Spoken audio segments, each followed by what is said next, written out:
ഏത് വികസന പരിപാടിക്കാണ് ഞങ്ങൾ സഹകരിക്കാത്തത്? അതുകൂടി പറയാൻ പറ.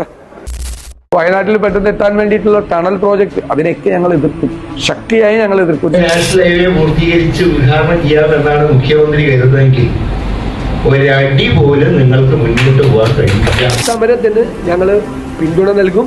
അതിന് ഐക്യദാർഢ്യം പ്രകടിപ്പിച്ചുകൊണ്ടുള്ള പരിപാടികൾ കൂടി UDF-ന്റെയും കോൺഗ്രസിന്റെയും നേതൃത്വത്തിലുണ്ടാകും. ഈ തീരദേശ ഹൈവേ ആയിട്ട് പോകുന്നത് ശരിയല്ല. ഗവൺമെന്റ് ഇത് പുനഃപരിശോധിക്കണം. ഇത് പ്രായോഗികമല്ല.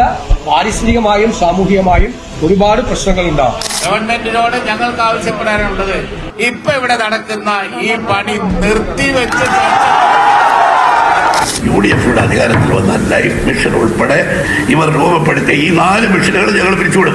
ഈ ഫോണിന്റെ ഉദ്ഘാടനവുമായിട്ടോ അതിനനുബന്ധ ചടങ്ങുകളായിട്ടോ ഒരു കാരണവശാലും പ്രതിപക്ഷം സഹകരിക്കില്ല. വരാനിരിക്കുന്ന ദിവസങ്ങളിൽ 4 അഴിമതികൾ കൂടി, പ്രധാനപ്പെട്ട 4 അഴിമതികൾ കൂടി കഴിഞ്ഞ സർക്കാരിന്റെ കാലത്ത് പുറത്തു വരാൻ കേരള ബാങ്കിനെ ഞങ്ങൾ കോടതിയിൽ ചോദിക്കും. കേരളയിൽ സിൽവർ ലൈൻ പദ്ധതി കേരളത്തിൽ നടത്താൻ അനുവദിക്കുന്ന പ്രശ്നമില്ല. 87,500 കോടിയുടെ മൂലധന നിക്ഷേപം സംഭവിച്ചിട്ടുണ്ട്. അതുമായി ബന്ധപ്പെട്ട വികസനങ്ങൾ സംഭവിച്ചിട്ടുണ്ട്. 221 റോഡുകൾ വന്നിട്ടുണ്ട്. പുതിയ 221 റോഡുകൾ വന്നിട്ടുണ്ട്. 15 ഫ്ലൈ ഓവറുകൾ വന്നിട്ടുണ്ട്. 91